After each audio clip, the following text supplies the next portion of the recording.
आप लोगों को गणतंत्र दिवस की हार्दिक शुभकामनाएं और साथ में अच्छे से पढ़ाई कीजिए और आगे बढ़िए।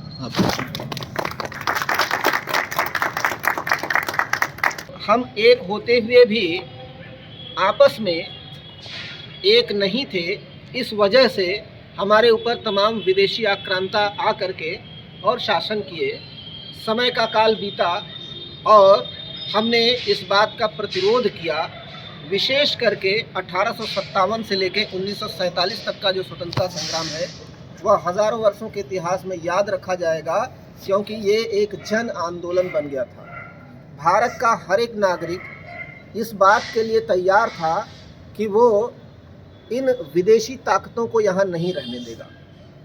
चूँकि उस समय भारत की जनसंख्या ज़्यादा शिक्षित नहीं थी, इसलिए इस बात की जागरूकता फैलाने के लिए हमारे तमाम नेतागण आगे आए, जिन्होंने देश के अल्प शिक्षित लोगों को एकता के सूत्र में बांधा। उन तमाम जननायकों में आप महात्मा गांधी, सुभाष चंद्र बोस, सरदार भगत सिंह, मौलाना अबुल कलाम आज़ाद, अशफाक उल्लाह खान, रविंद्रनाथ टैगोर से लेकर के मदन मोहन मालवीय तक सब अपने अपने तरीके से अपना योगदान सुनिश्चित करने लगे। लेकिन लोगों को जागरूक इन नेतृत्व करने वाले महान लोगों ने जो किया, उसकी वजह से सबको इस बात का एहसास हुआ कि हम एक आज़ाद मुल्क के रूप में अपने आप को स्थापित करना चाहते हैं।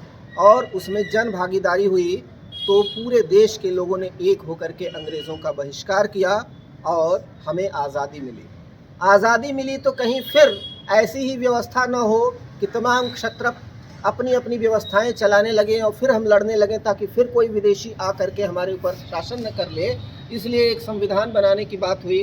2 साल 11 महीने 18 दिन का जो समय बताया जाता है, इस समय में तमाम जो भारत के करीब करीब 300 जो महान विद्वान थे, जो लोक प्रतिनिधि थे, जनप्रतिनिधि थे, उन्होंने संविधान को बनाने का काम किया और एक ड्राफ्टिंग कमेटी बनी जिसके चेयरमैन डॉक्टर भीमराव अंबेडकर जी हुए और उनके नेतृत्व में फिर इस संविधान को अंतिम रूप दिया गया।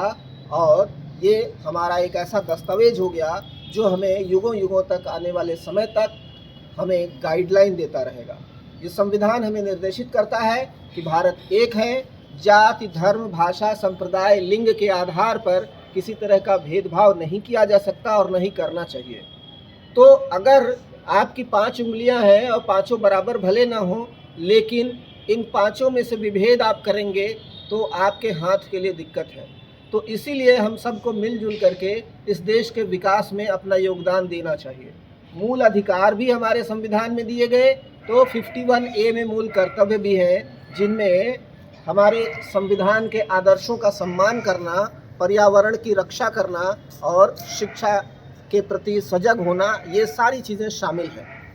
तो हम जिस जगह पे रह रहे हैं उस जगह पे, यानी हम हिंदुस्तान में रहते हैं, तो इसकी प्रगति के लिए अपने अपने हिस्से का योगदान दे सकते हैं। सभी कोई बॉर्डर पे जाके नहीं लड़ सकता।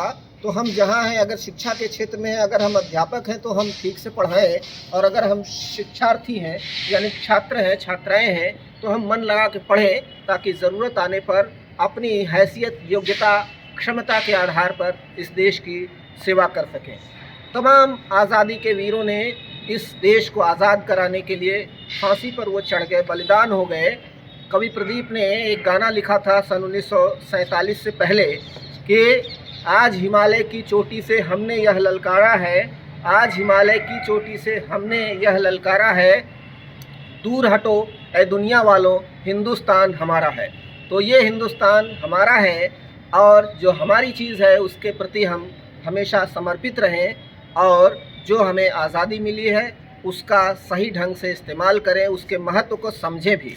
और संविधान जो देश के लिए है, तो देश के नियम कानून को हमें पालन करना है, और जहाँ पे भी है, हम अगर पढ़ाई कर रहे हैं तो वहाँ का भी एक संविधान है, एक कानून है, और वो ये है कि हम अपना सजग होकर के पढ़ें और अच्छे रिजल्ट लाएं, ताकि हर एक, किसी माले की जैसे हर मोती, हर मणि वो इम्पॉर्टेंट है, हर दाना इम्पॉर्टेंट है, इसी तरह भारत के सभी 140 करोड़ लोग इम्पॉर्टेंट हैं। सभी की प्रगति होगी तो देश अपने आप प्रगति के पथ पर अग्रसर होगा। इन्हीं बातों के साथ मैं अपनी वाणी को विराम देता हूँ। जय हिंद, जय भारत।